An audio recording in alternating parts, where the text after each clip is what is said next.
Hello and welcome to Money Control. We're having a very interesting discussion today, I hope, with people who have been lifelong quizzers and who are all doctors. Let me very quickly introduce you guys in the order of seniority, I've been told. Dr. Arakshat Gupta, who is a professor of surgery at AFMC. Hello, sir. I hear you've also been at the helm of this foundation called the International Quizzing Association. And you've also been an expert on KBC. Good evening, ma'am. This is Dr. Anuraksha Gupta. Yes, I have sort of been part of the so-called Triguni at in KBC, and we started off this thing called the International Quizzing Association, based out of London in the year 2003, and we've been at it for the last 20 years or so. This year we have the Quizzing Olympiad in Spain, actually, in the month of November. So yes, been associated with quizzing for a little while now. Excellent. And with you is Dr. Arnab Sen Gupta, who is a medical officer with the Indian Air Force. Welcome to the show. Thank you. Thank you, ma'am, for having us all here. It's a great opportunity for all of us. Excellent. And Dr. Anmol Dhawan, who's a radiologist and an avid quizzer, and my junior from school, I've just found out. Yes, nice. Nice to be here. Thank you for having us. And Dr. Sagnik Sarkar, who is an AFMC MBBS graduate and a quizzer with very diverse interests in history, forge, literature, Hindustani classical music, cinema. Have I missed anything out?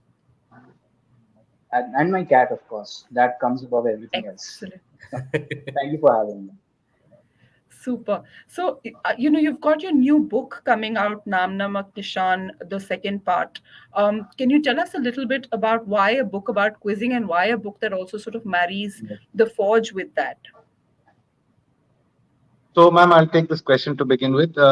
Essentially, we felt as a group, we are all doctors from AFMC, and we felt that some of the portrayal of Forge in media and in the general public is a little biased. Either it is too jingoistic, or at times it is, all of us lined up in a bar having a drink and playing the guitar. So that kind of a stereotype was something which worried us, and we thought it's time we address this thing.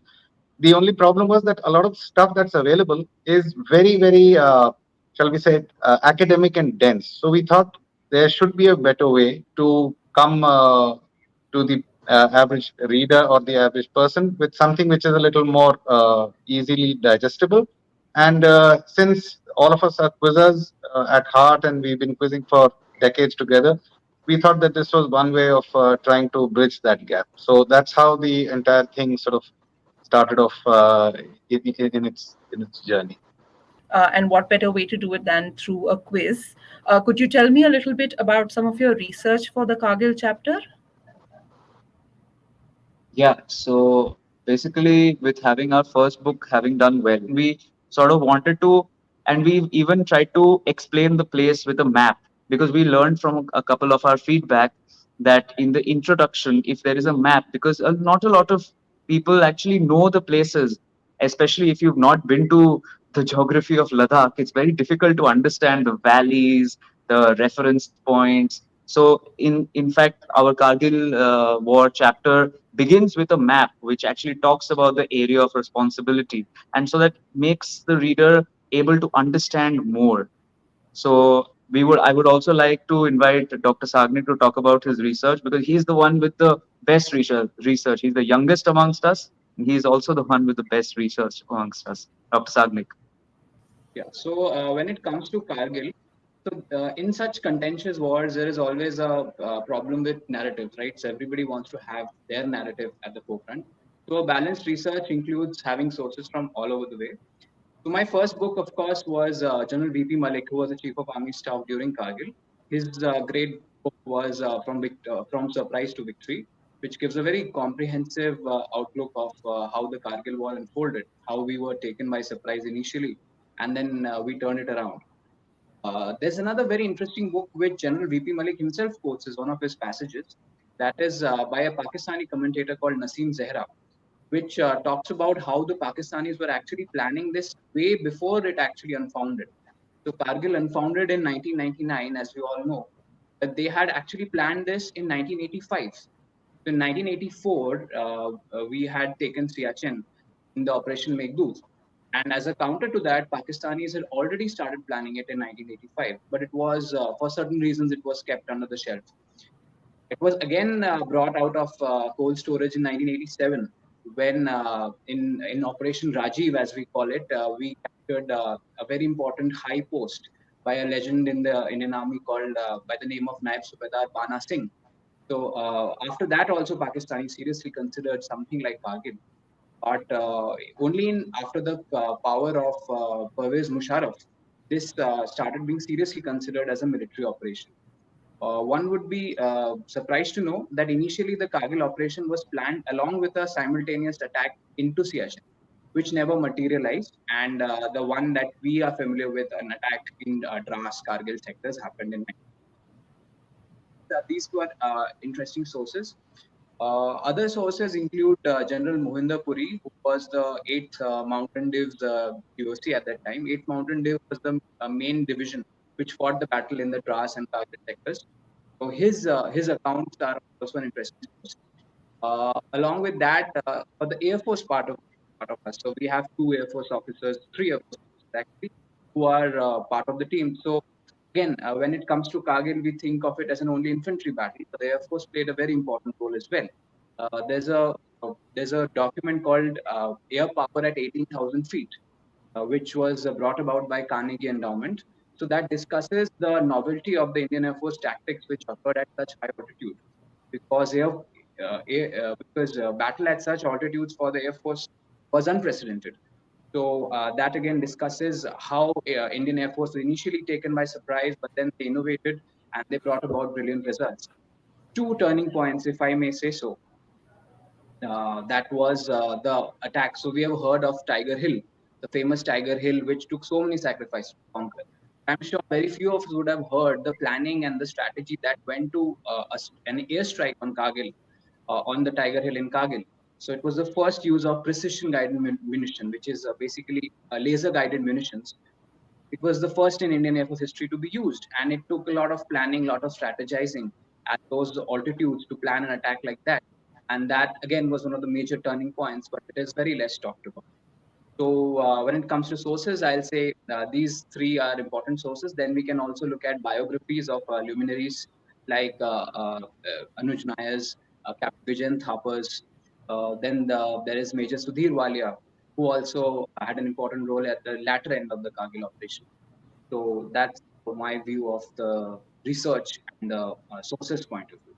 In the document of air power at 18,000 feet, mentions squadron leader Perumal, which who was actually the first air casualty in the war. His plane was shot down. But the interesting part is it happened 5 days before actually war was declared. So it was a top secret operation where he was doing a reconnaissance mission very near to the Pakistan border. So that his plane was shot down and it was kept secret for 7 long years. And then he was given recognition of his feats. So in Indian Air Force history, it is said to be the only time where a pilot, after being hit by an enemy missile, he was able to come back after traversing, I think, around 100 to 150 kilometers, which is a significant amount considering the kind of hit which he had taken. So again, these are some things which have come up after some extra research. Squadron leader Perumal that Sagnik talked about. So that's a very interesting story about how he was actually able to land his aircraft back even after being hit. And there were two stories also from the Air Force which uh, were particularly interesting to me were of Flight Lieutenant Nachiketa as well as Squadron Leader Rahuja. So how basically when they were flying, they were sort of captured by the Pakistani Air Force, and how they sort of ended up being in enemy territory, and they were taken prisoners of war, and Their planes were shot down, right? yes, the planes were shot down. They basically ended up in enemy territory, and so Flight Lieutenant Nachiketa eventually was sort of repatriated towards the end of the Kargil War, um, and just, I mean, these are stories which you don't hear about as much. So and we thought that through the medium of this book, that is something that we could sort of, shed light on. I mean, one broadly knows about the Kargil War and one has lived through it, but maybe a lot of us don't really realize that some 3 lakh shots were fired and about 2 lakhs from the same piece of weaponry. And that is a statistic that speaks volumes about what kind of fighting really happened during those few months. Um, would you like to take the next one, Dr. Gupta? Yes, ma'am. Sure. So, as you can see from my white hat, probably I was the only one who was serving while the Kargil War was on. I guess one or two of them were not even born at that point of time. But it was a very, very momentous sort of a event for all of us who were in uniform at that point of time. One of the things that probably has not been highlighted is the amount of work that the support arms provided. For example, we are all doctors, and the Kargil War had a spectacularly low rate of mortality. In fact, it is estimated that less than 4% of the people who made it to any medical echelon or any medical station, even at the front, eventually succumb to their injuries. We continued to treat these people through the war, and many of them underwent months and months, in fact, years of rehabilitation in larger hospitals across the country, whether it's Chandigarh or Udhampur or Srinagar, and later on in Pune specifically, where a lot of these young men were brought in and having served with them or sort of in the hospital wards and things like that, it was just special to see the amount of enthusiasm that they had for life. Many of them were maimed for life. They had a limb missing, or they had injuries that would eventually result in them being boarded out of the armed forces, but their spirits were spectacularly great. So uh, there are similar stories for other branches which were there for providing the logistical support, the food, the rations, and every other support, fuel, and other such things which are required to fight a war. So many, many untold stories, but of course, not all of them are such that they would really result in a interesting question per se.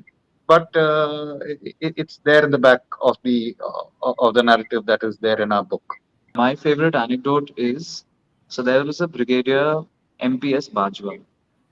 He was commanding a brigade during the Kargil War, which was actively uh, fighting in this Dras sector. Here, what happened is there was a Captain Karnal Sher Khan. So he was from the 12th Northern Light Infantry of Pakistan. This regiment used to fight from Gilgit. So they had infiltrated through that route. And Brigadier MPS Bajwa, his brigade was facing Captain Karnal Sher Khan's military outfit. At this point, Brigadier Bajwa was so taken with the bravery that was shown by Captain Karnal Sher Khan that later, though Captain Karnal Sher Khan gave up his life during this war because the Indian unit was able to overrun the Pakistani unit. However, Brigadier MPS Bajwa was so moved that he had a handwritten note. He wrote it and placed it in the pocket of the soldier and then repatriated the soldier's body to the Pakistani authorities. Initially, the Pakistanis deferred from accepting it because they had maintained that this was not a military sort of infiltration. However, it was an infiltration done by non state actors. And that is what they tried to maintain for a long time. However, when later on his body was repatriated and taken back to Pakistan, that is when he was awarded the Nishan-e-Haidar, which is the highest award for gallantry in a war setting. Brigadier MPS Bajwa also wrote out the citation for Yogendra Yadav, who was awarded the Paramveer Chakra. He is one of the few who are still with us today. Then Subadar Yogendra Yadav was then so for his actions. So Brigadier MPS Bajwa, a single brigadier, wrote out the citations for both Captain Karnal Sher Khan of the Pakistan Army and Yogendra Yadav from the Indian Army. And both went on to win the highest gallantry award in their respective nations. Thank you. That's an excellent story. It was only fitting that we, you know, dedicate this effort of ours in an effort to remember him for posterity. Absolutely. One last question that I wanted to ask you. Again, we're talking in 2024, which is the 25th year anniversary of the Kargil War. Um, what do you think is the significance of this anniversary for the armed forces, for India, and what is it that people should never forget from that almost horrific period that India went through? So, to me, there is a line which probably defines what we learned most, which is eternal vigilance is the price that you pay for democracy. So, I mean, we have to be eternally vigilant. I would like, if possible, for the nation to remember that these are very young men, people who had not crossed the age of 25, most of them, who laid down their lives for the rest of the nation. And yes, it's important to remember them on Kargil Divas or on the Victory Day, but it's also important to remember that that there should be a recognition of the fact that there is no price that can buy this kind of sacrifice from anyone. The fact that these people have laid down their lives, many of them having survived, have got maimed for life, there should be at least a little bit of gratitude in the heart of the average person towards the sacrifice that these boys and these men in uniform made. That's it. Kargil War was very unique. So, like the fact that we mentioned that it was fought at extremely high altitude, temperatures of about minus 20 degrees Celsius, and the fact that it was the first televised war in India. In spite of all of that, I think if we remember the fact that we are an extremely young country, you know the majority of our country's population was either not alive during the Kargil War or were too young to remember. So 25 years later, we're at a point where people know about the Kargil War, that there was something like this, which was fought at very high altitude under very different conditions. But there's not a lot in public consciousness because most of the country was sort of born after that. So if we could, this was, just our way to sort of bring that back, to get people to talk about it more, especially younger readers, um, so who were not really there back then. In fact, Kargil War was probably some of my earliest memories. I remember I was only 5 years old at that time, um, and I have a few recollections of the time during the war. Um, and But after that, people don't really remember what things were like during the war. So this was just an effort from us to sort of bring that back into public consciousness. Thank you so much. I think we have everything, and thank you so much for your time. This has been so informative. Thank you. Yeah, thank you.